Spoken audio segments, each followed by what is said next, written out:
Ladies and gentlemen, thank you for joining us, and welcome to Micron Technology's fiscal second quarter 2026 financial conference call.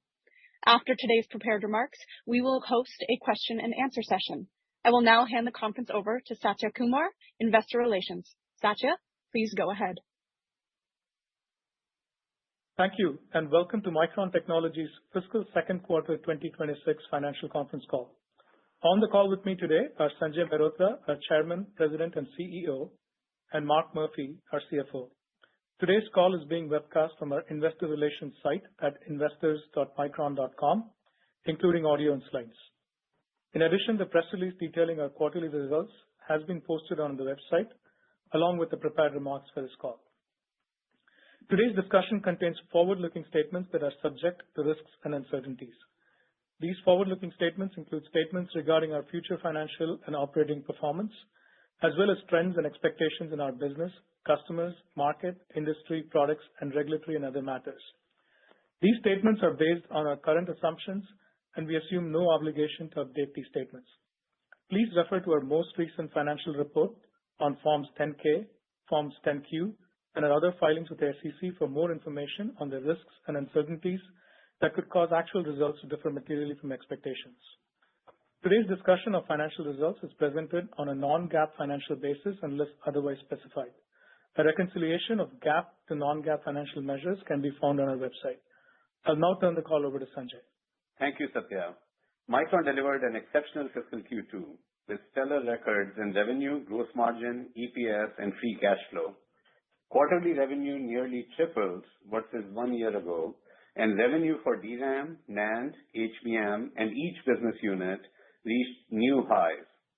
Our fiscal Q3 single quarter revenue guidance exceeds the full year revenue for every year in our company's history through fiscal 2024.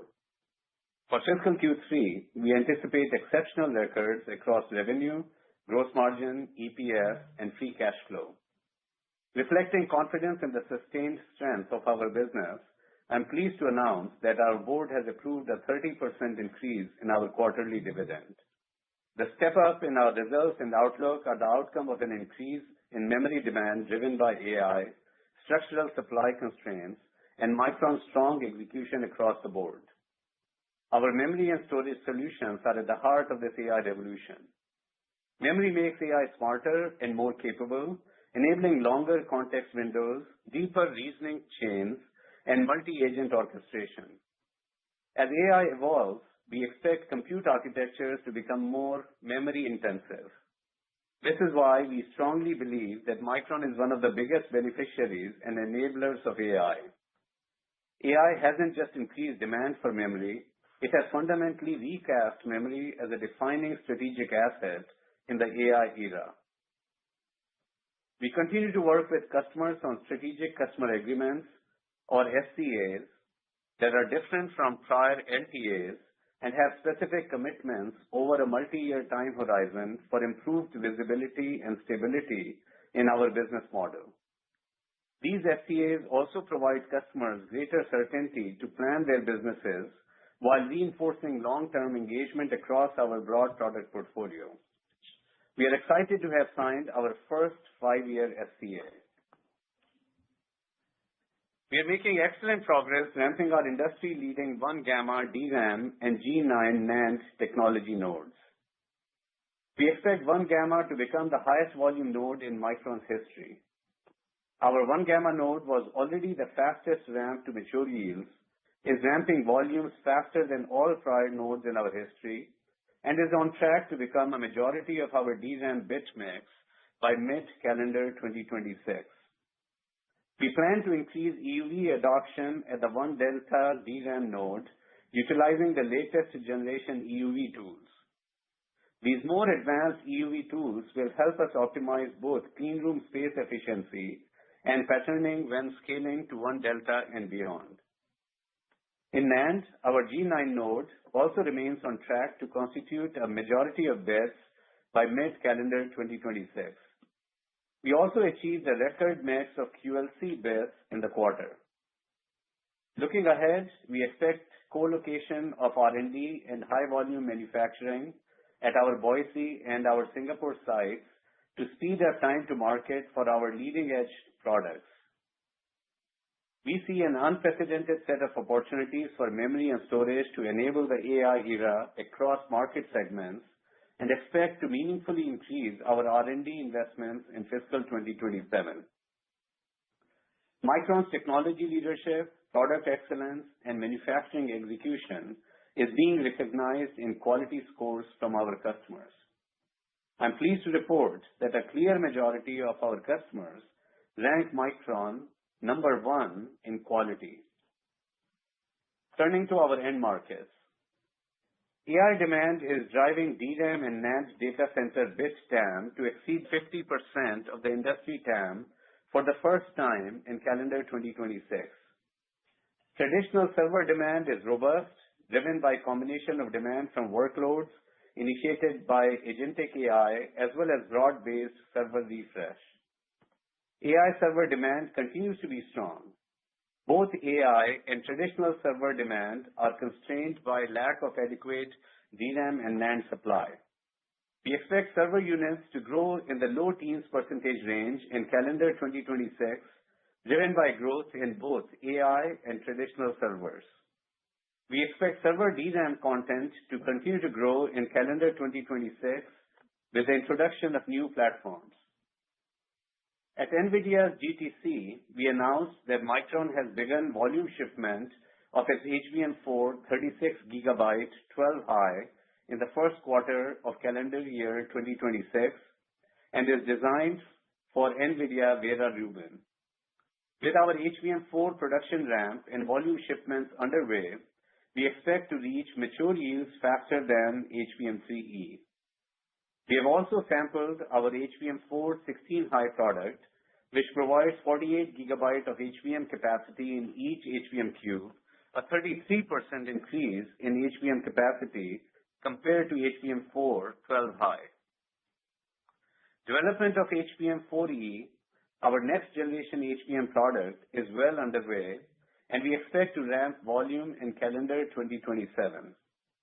Our HBM4E will leverage Micron's production-proven, industry-leading 1-gamma DRAM technology node and is set to deliver another step function improvement in performance, enabling a whole new generation of AI compute platforms across the industry. Additionally, HBM4E customization options offer us further differentiation opportunities and even deeper R&D engagement with customers. Micron pioneered the development of LP DRAM for the data center, which consumes 1/3 the power of DDR DRAM server modules. Building on this leadership, we sampled the industry's first 256GB LP SOCAMM2 product, which is built using our 1-gamma node and enables a massive 2 TB of capacity per CPU, quadrupling the content from just a year ago.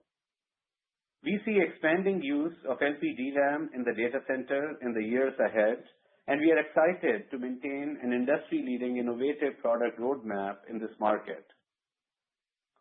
Rapid growth in AI inference is driving the emergence of new architectures optimized for the token economics of specific workloads. Micron's broad portfolio of HBM, LP, DDR, and SSD is a critical enabler across these architectures. At GTC, the recent announcement of NVIDIA Groq 3 LPX implements up to 12 TB of DDR5 in a rack-scale architecture. We are seeing an acceleration in NAND bit demand in the data center due to AI use cases such as vector database and KV cache offload, and due to growing share of SSDs in capacity storage tiers. Micron's data center SSD product portfolio, enabled by our technology leadership and vertical integration, covers the spectrum from highest performance to highest capacity. We are now in high volume production of our G9 NAND-based PCIe Gen 6 high-performance data center SSDs. Our 122 TB high-capacity SSD is seeing strong adoption and delivers 16 times the sequential read throughput per watt of a capacity-matched HDD configuration. Our strategy and execution are delivering results. Our data center SSD market share increased for the fourth consecutive calendar year in 2025 to a new record. In fiscal Q2, data center NAND revenues more than doubled sequentially, reaching a substantial new record, and we expect further growth in the quarter ahead. Micron's data center SSD portfolio is industry-leading, and we have secured a robust set of design wins across our customer base. We are now seeing NAND demand significantly in excess of our available supply for the foreseeable future. In calendar 2026, a number of factors, including DRAM and NAND supply constraints, could cause PC and smartphone units to decline in the low double-digits percentage range. Over time, we expect the value of on-device AI to drive strong memory content growth in PCs and smartphones. In PCs, there has been exciting innovation recently with agentic AI applications such as OpenClaw, where AI agents can perform tasks independently on the host PC and also initiate workloads in the cloud.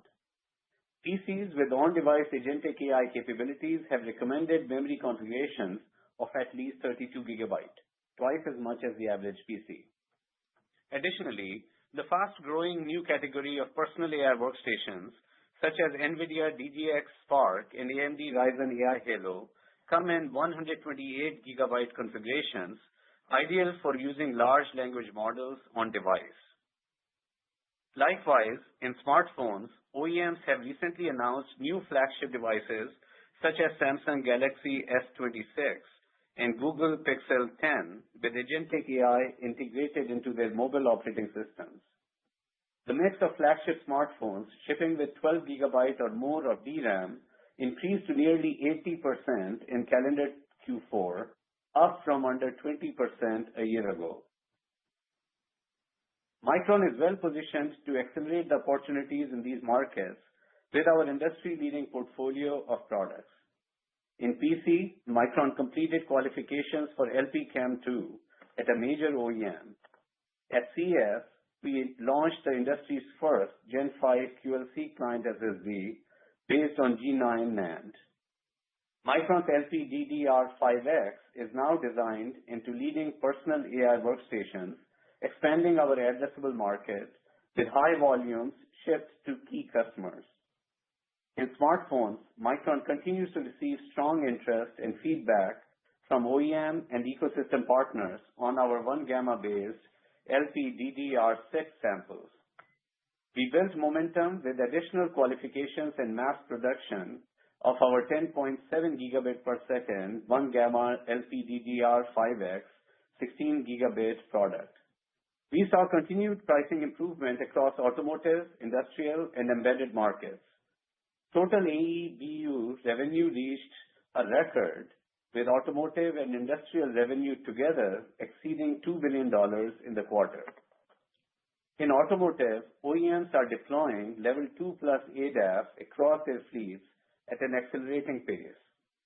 The average car today has less than L2 ADAS capability, containing approximately 16 gigabytes of DRAM, while vehicles with L4 autonomy require over 300 gigabytes. As more advanced ADAS and smart cabin adoption scales, we expect robust long-term growth in automotive memory demand. We have shipped samples of the industry's first automotive-grade 1-gamma LPDDR5 DRAM, and in NAND, we were first in the industry with a G9-based UFS 4.1 automotive solution, further reinforcing our technology leadership in this market. Rapid improvements in AI are supercharging the capabilities of robots. We believe we are on the cusp of a 20-year growth vector in robotics and expect robotics to become one of the largest product categories in the technology world. Humanoid robots will be AI-enabled and will be powered by a compute platform that rivals that of a high-end L4-capable automobile, thus requiring significant memory and storage capacity. We expect this exciting new category of growth to further underpin the long-term favorable dynamics that shape our industry environment. Micron is very well positioned to leverage this opportunity in close partnership with our customers, enabled by our industry-leading technology, product solutions, and operational capabilities. Now turning to our market outlook. We expect both DRAM and NAND industry bit demand in calendar 2026 to be constrained by supply. We continue to expect supply-demand conditions for both DRAM and NAND to remain tight beyond calendar 2026. We expect industry DRAM bit shipments in calendar 2026 to grow in the low 20s% range, slightly above our prior outlook. In DRAM, clean room constraints and long construction lead times, higher HBM trade ratio, higher HBM growth rates, and declining bits per wafer growth from node migrations constrained bit supply growth. We expect industry NAND bit shipments in calendar 2026 to grow approximately 20%. In NAND, some industry suppliers redirecting clean room space for DRAM and overall limited clean room space constrained bit supply growth. We expect Micron DRAM and NAND supply to grow approximately in line with the industry in calendar 2026. Micron is working to address the unprecedented gap between supply and demand, and we achieved several important milestones in expanding our global manufacturing footprint this past quarter. In DRAM, earlier this week, we announced the successful closing of the acquisition of the Tongluo site from PowerChip Semiconductor, completing the transaction ahead of schedule. We expect this site to support meaningful product shipments from the existing fab beginning in fiscal 2028. Adding to the existing fab, we plan to begin construction of a similar sized second clean room at this site by the end of fiscal 2026. We continue to expect initial wafer output at our first Idaho fab in mid-calendar 2027, and ground preparation has begun for our second Idaho fab. We broke ground on our first fab at the New York site, and initial ground preparation activities are ahead of plan. In Japan, we are making good progress on ground preparation for our clean room expansion to enable future technology transitions in our Hiroshima site. In NAND, the combination of a higher demand outlook and our decision to co-locate R&D clean room in our manufacturing fab underpin our decision to break ground for a new NAND fab at our Singapore site. We expect initial wafer output from this fab in the second half of calendar 2028. In assembly and test, we commenced commercial shipments from our new facility in India. The state-of-the-art facility will be among the largest single-floor assembly and test clean rooms in the world. Our Singapore advanced packaging facility for HBM is on track to contribute meaningfully to Micron's HBM supply in calendar year 2027. We expect fiscal 2026 CapEx to be above $25 billion. From our last earnings call estimate, the majority of the increase is driven by clean room facility-related CapEx, of which the largest factor is Tongluo, followed by construction spend increase in our U.S. fab projects. We project our fiscal 2027 CapEx to step up meaningfully to support HBM and DRAM-related investments. We expect construction-related CapEx to increase by over $10 billion year-over-year in fiscal 2027 as we build out our global manufacturing sites to address long-term demand opportunities. In addition, we expect higher equipment spend year-over-year in fiscal 2027. As we make these investments, we will continue to be responsive to the market environment and our customer demand to appropriately align our supply plans. I will now turn it over to Mark for our fiscal Q2 financial results and outlook. Thank you, Sanjay, and good afternoon, everyone. Micron delivered strong financial results for the fiscal second quarter, with revenue, gross margin, and EPS all exceeding the high end of our guidance. In fiscal Q2, we generated record free cash flow, reduced our debt, and closed the quarter with the highest net cash position in our history. Total fiscal Q2 revenue was $23.9 billion, up 75% sequentially and up 196% year-over-year, representing our fourth consecutive quarterly revenue record. The $10.2 billion sequential increase is the largest in our history. Fiscal Q2 DRAM revenue was a record $18.8 billion, up 207% year-over-year, and represented 79% of total revenue. Sequentially, DRAM revenue increased 74%. Bit shipments were up mid-single digits. Prices increased in the mid-60s% range, driven by tight industry conditions and included favorable mix. Fiscal Q2 NAND revenue was a record $5 billion, up 169% year-over-year, and represented 21% of Micron's total revenue. Sequentially, NAND revenue increased 82%. NAND bit shipments increased in the low single-digit percentage range. Prices increased in the high 70s% range, driven by tight NAND industry conditions and included favorable mix. The consolidated gross margin for fiscal Q2 was 75%, up 18 percentage points sequentially. This improvement was driven primarily by higher pricing and also included favorable mix and cost performance. Fiscal Q2 gross margin nearly doubled from a year ago and was a company record. Now, turning to quarterly financial performance by business unit. Cloud Memory Business Unit revenue was a record $7.7 billion and represented 32% of total company revenue. CMBU revenue was up 47% sequentially, driven by an increase in prices and favorable mix.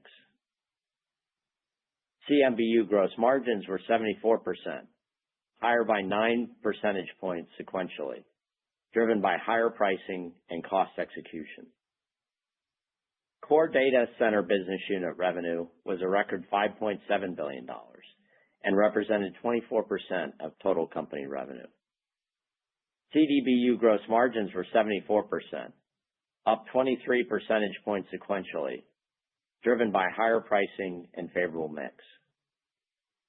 Mobile and Client Business Unit revenue was a record $7.7 billion and represented 32% of total company revenue.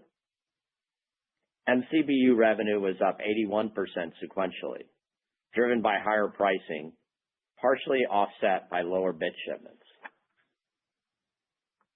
MCBU gross margins were 79%, up 25 percentage points sequentially, driven primarily by higher pricing and favorable mix.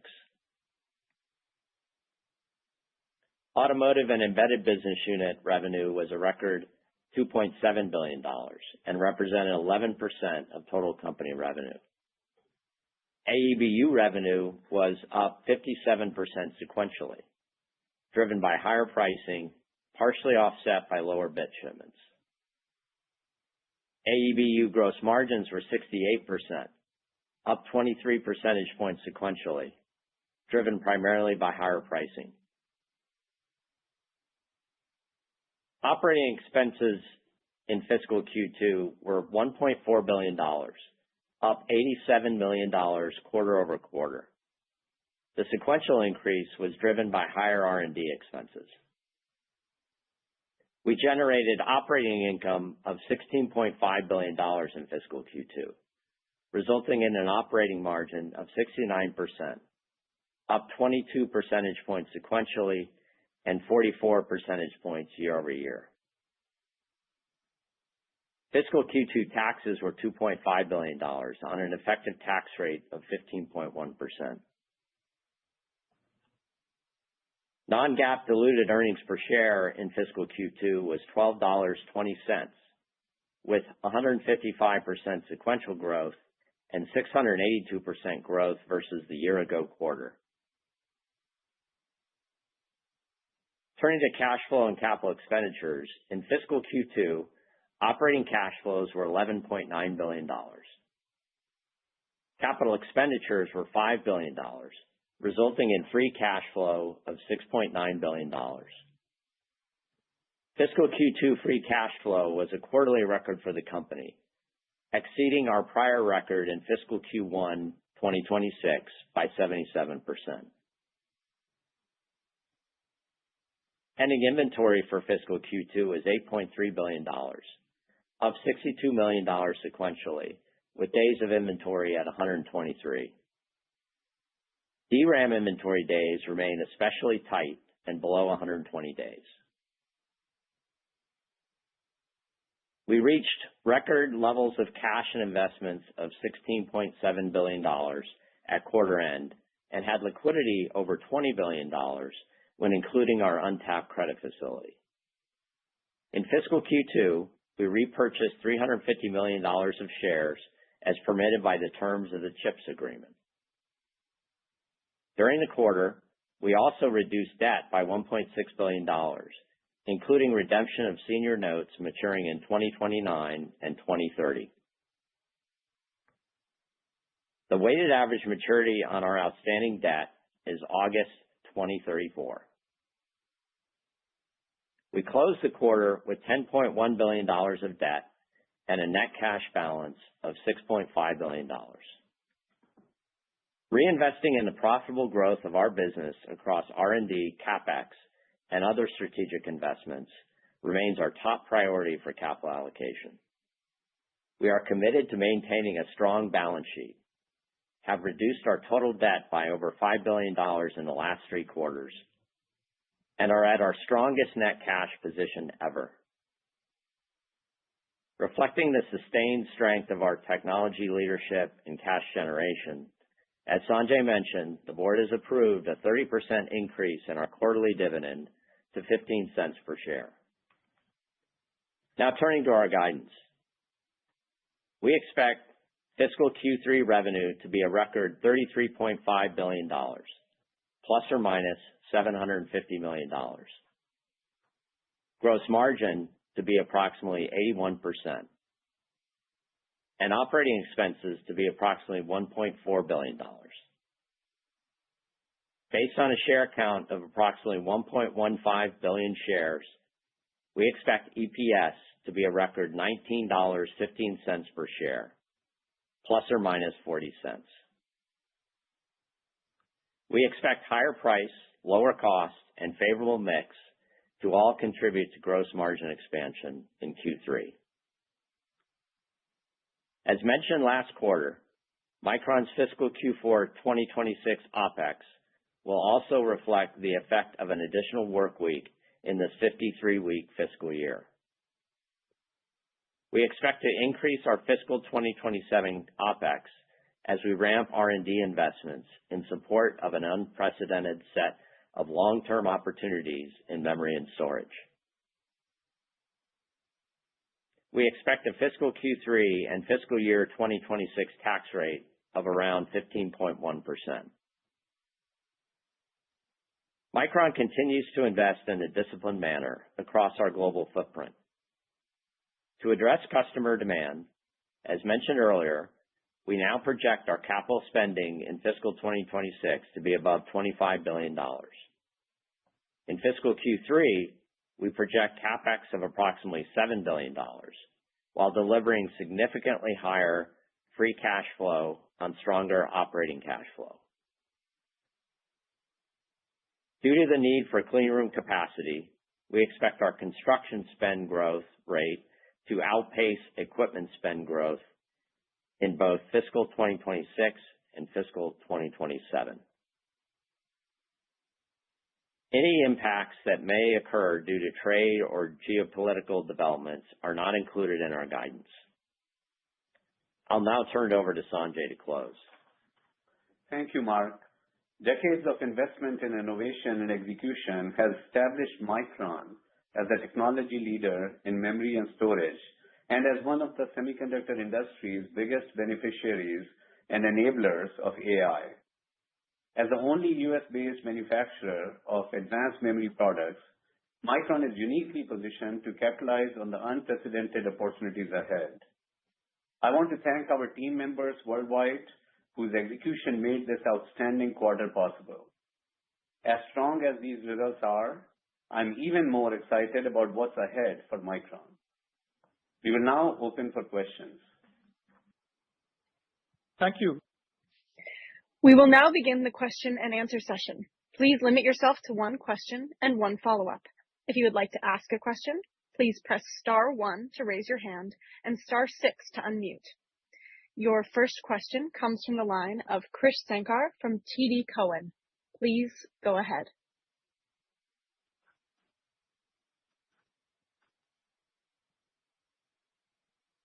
Mark, the 81% gross margin guide is very impressive. Just kind of curious how to think about the sustainability of gross margins, especially as you bring more HBM4 into the mix. So if you can give some color on how to think about gross margins in the August quarter and beyond, that'll be very helpful. Then I have a follow-up for Sanjay. So Chris, this is Mark.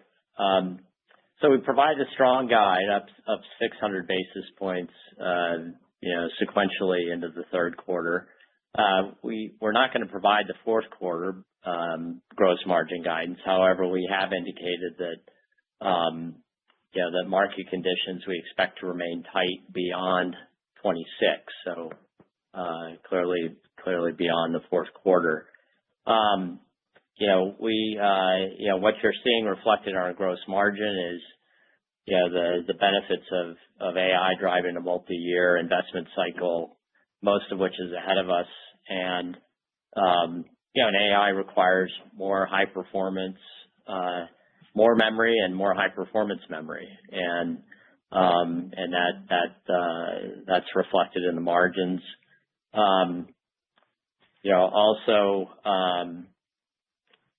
We've talked about supply factors, and those are going to continue beyond 26.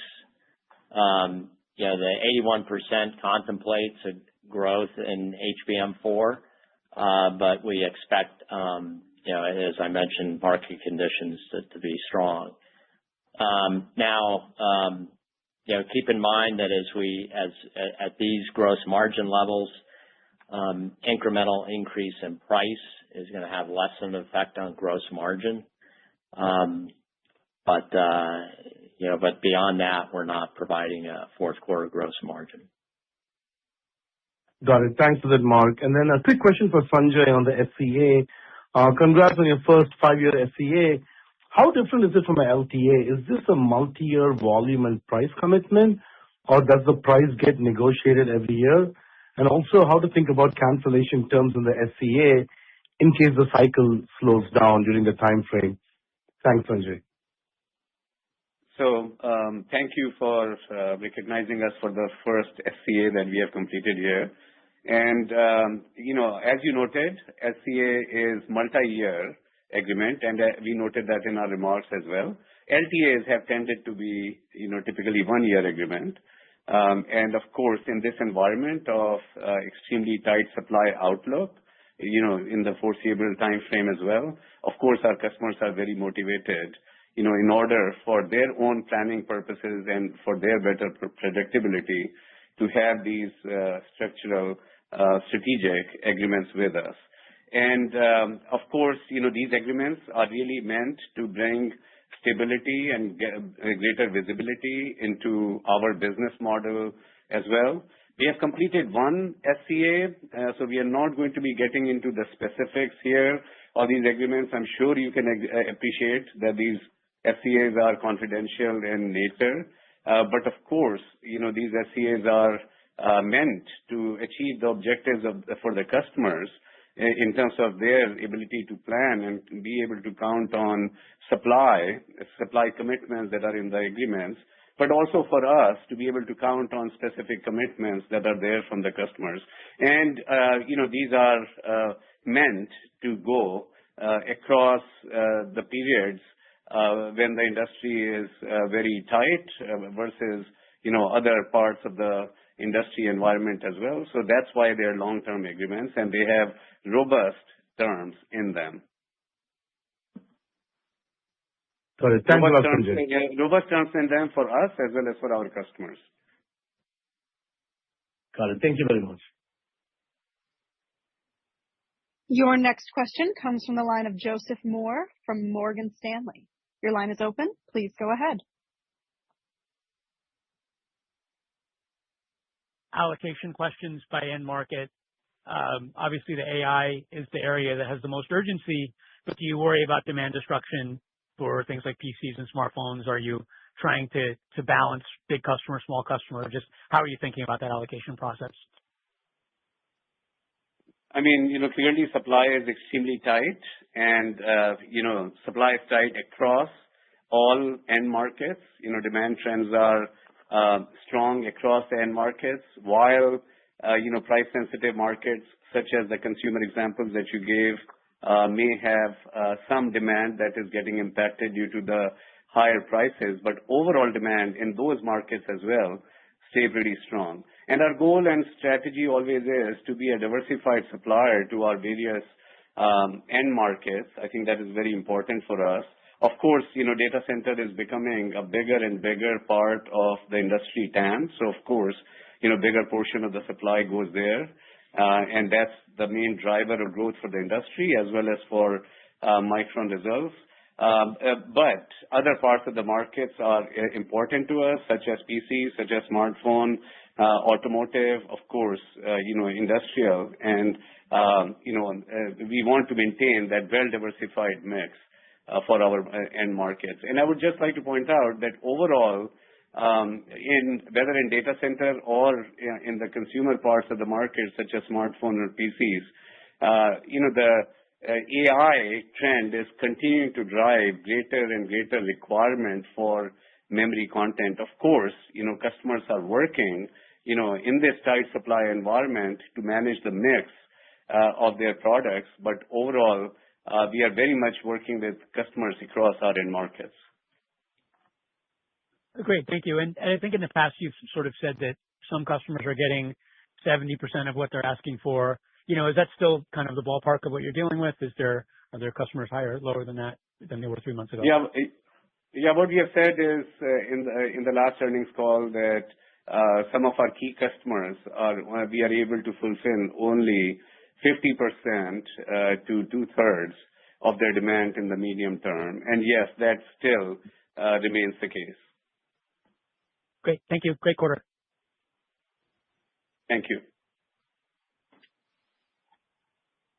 Your next question comes from the line of Timothy Arcuri. Your line is open.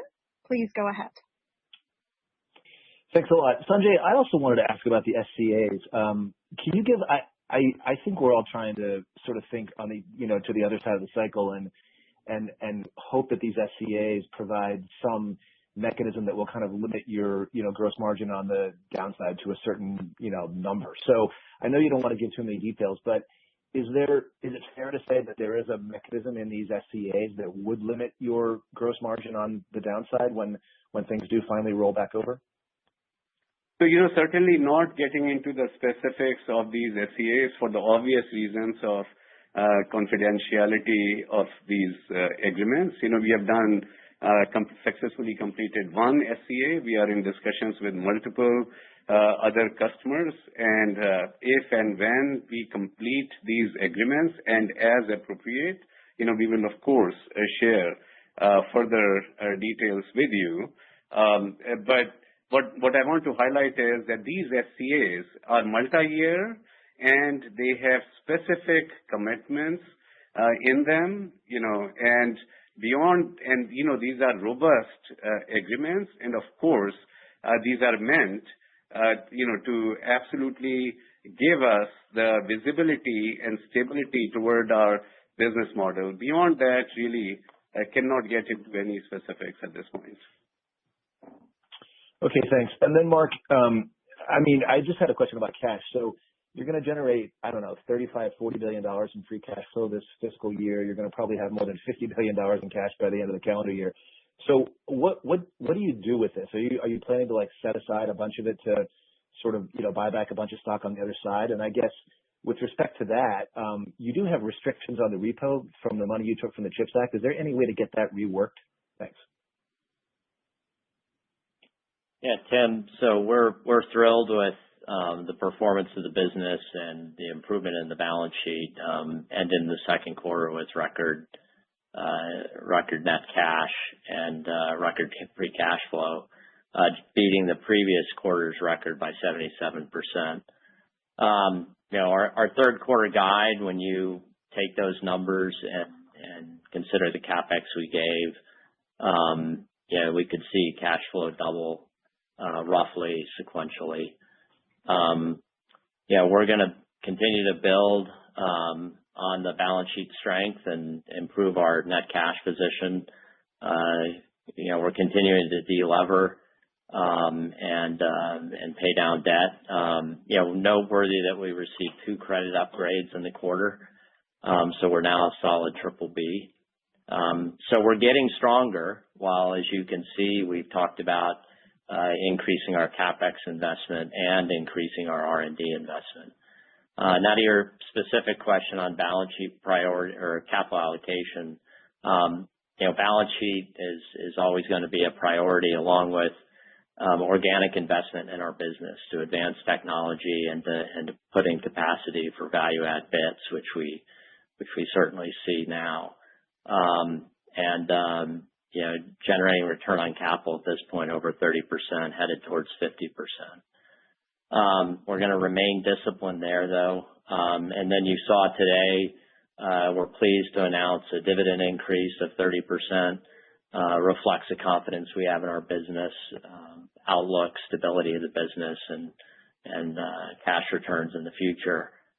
And then, as you said, we will have, we believe, significant capacity then for returning cash to shareholders through repurchase, combination of offsetting dilution from stock comp, and then opportunistically repurchasing. Thanks, Mark. Your next question comes from the line of C.J. Muse from Cantor Fitzgerald. Your line is open. Please go ahead. Yeah, good afternoon. Thanks for taking the question. Wanted to follow up again, the SCA question. So you've had an evolution here, LTAs binding, now SCAs.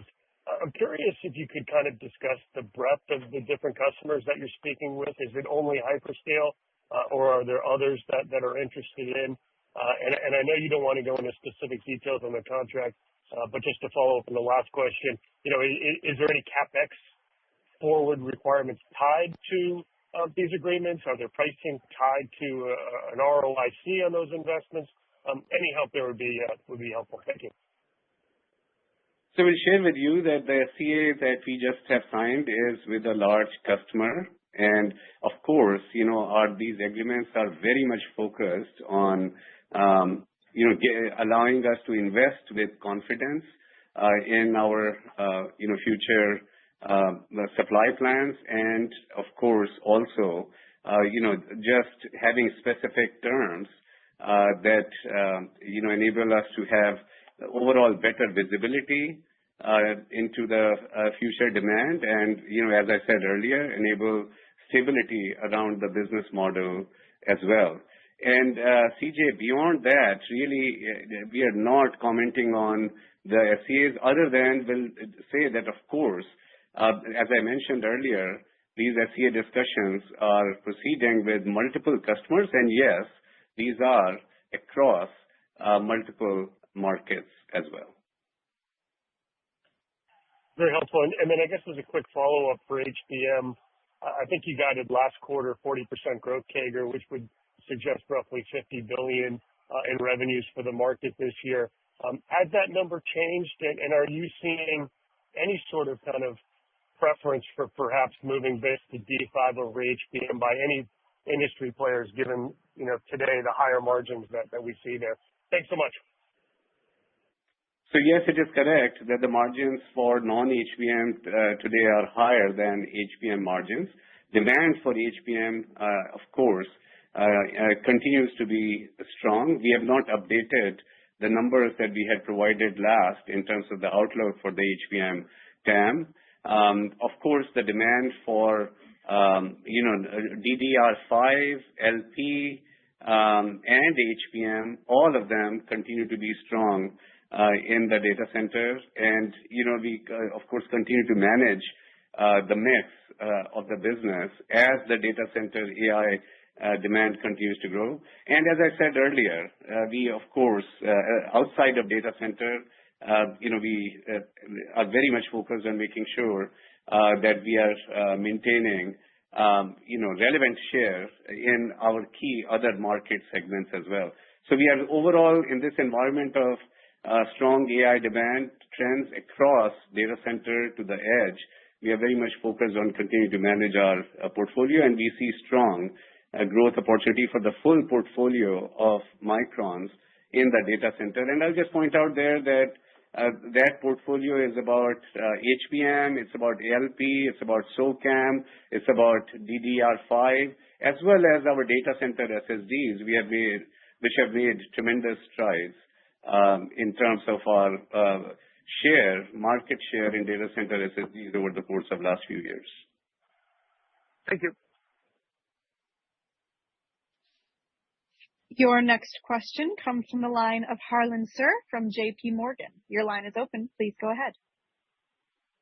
Yeah, good afternoon, and congratulations on the solid results and strong quarterly execution. Maybe Sanjay, to carry on from where you left off on your commentary on SSD. In the November quarter of last year, I estimated that your enterprise SSD business was almost half of your total flash business, right? I think it was up like 60% sequentially. Obviously, a very favorable mix shift from a margin perspective for the Micron team. And as you mentioned, you remain a strong top 3 global supplier of the ESSD. Off of that strong number, it looks like your ESSD business doubled sequentially in the February quarter, still 50% of the NAND mix. Looking forward, with the G9 nodes continuing to ramp, your next generation ESSDs, performance optimized, capacity optimized, mainstream, all on G9, does this give the team a runway to continue to drive sequential growth in ESSD through the remainder of this calendar year and into next year? And then I just wanted to get your thoughts on this new proposed memory tier of high bandwidth flash. Is this an area where the Micron team might start to focus some R&D resources? So regarding your question on data center SSDs, of course, this is an area of strong growth ahead, and NAND supply stays strong. NAND supply is very tight, and the demand for NAND stays strong, and the data center SSDs are a big driver of NAND growth here as well. And Micron is well positioned with our portfolio of SSDs, really going across the requirements in terms of capacity as well as performance, across the various customers using TLC as well as QLC, with respect to our data center mix.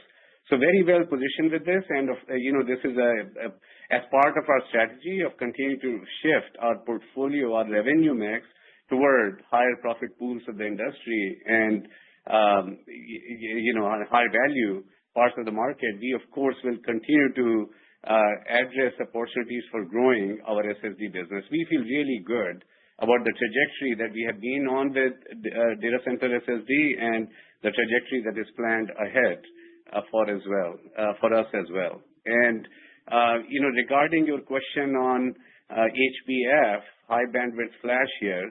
So of course, high bandwidth flash has some positive attributes, such as capacity, but it has the limitations that NAND has, such as write speed as well as power and retention. Therefore, there will be potentially some workloads here, where this may be a possible solution, but it is really early, and what is needed, of course, is engagement with the customers here in terms of really understanding the business value proposition of HBF. But we, of course, continue to study this. No, I appreciate that. And then how much of these multi-year SCA agreements is due to the sort of inherent requirements for earlier and longer-term engagement with your GPU, XPU chip customers, just due to the customization of their next-generation HBM architectures, right, especially around the base die, and given the 12 to 18-month design cycle times for these custom-based dies, the sharing of IP between you and your chip customers, and optimizing the base die to your process flow, right? It does imply that they have to engage with you much earlier in the design phase for their GPUs and XPUs. Is this another factor driving these multi-year SCAs? Again, we are not really getting into the specifics, not getting into the specific type of customers here as well. But what I will definitely tell you is that, yes, these SCAs really bring us closer to the customer in terms of, customer as well as our partnership. And that partnership, of course, extends into bringing us closer in terms of R&D collaboration and roadmap planning, both ours as well as for customers. So that's, definitely one of the benefits of these SCAs as well. Yeah. Thank you. Your next question comes from the line of Tom O'Malley from Barclays. Your line is open. Please go ahead. Hey, guys. Thanks for taking the questions and really nice results. So GTC and OFC this week, I think there's a lot of conversations around the LPU architecture and the increased use of SRAM. Could you talk about your view on the memory market longer term as you see more workloads relying on other types of memory outside of the HBM that you're already using? And then just as a broader question, with so much of the demand coming in these longer term agreements being associated with data center and just a few number of customers that can actually acquire and build these products, how are you benchmarking when you're adding capacity? Do you have an internal forecast for accelerators? Are you talking customer by customer and building bottoms-up forecasts? Just so that in year 3, year 4, year 5, that you're offering enough supply to the industry and not getting into a situation in which we're in an oversupply. Thank you very much. So first of all, on your question on the SRAM and LPU-based architectures, I would just like to point out that, of course, these kind of architectures make the AI infrastructure more efficient. And any architecture that make AI infrastructure more efficient, they are good for all AI. Basically, they help the pie grow faster.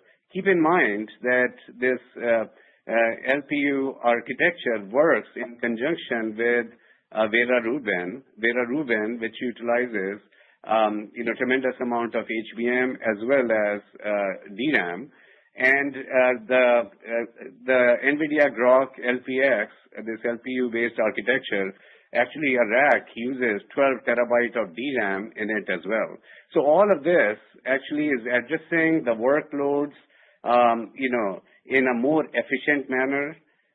This helps with, of course, the token economics, the token speed, scale up of AI across inference helps with the power, and every bit that helps overall is good for further scaling up and acceleration of AI demand as well.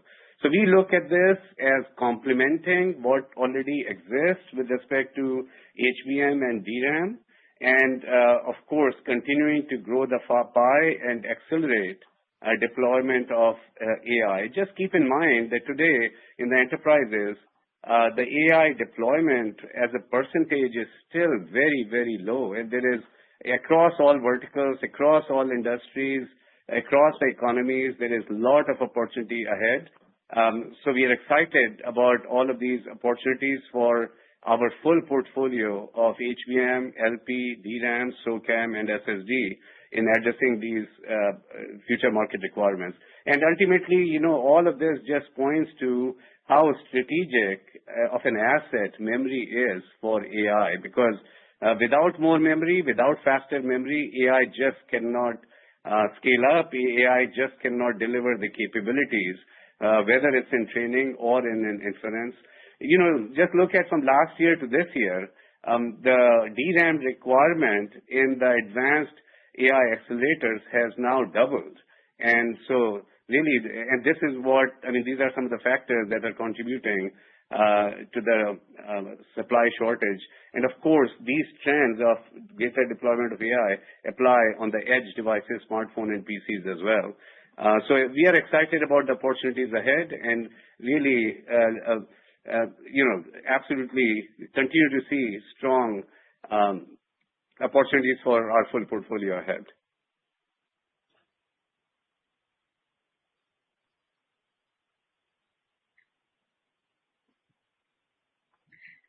Your next question comes from the line of Vivek Arya from Bank of America Securities. Please go ahead. Thanks for taking my questions. Sanjay, on HBM4, do you expect your share to be in this target 20-25% range right off the bat, or do you think you will kind of build towards it over time? Just conceptually, how do you see the puts and takes in terms of whether you can actually expand your HBM share in this upcoming Vera Rubin generation?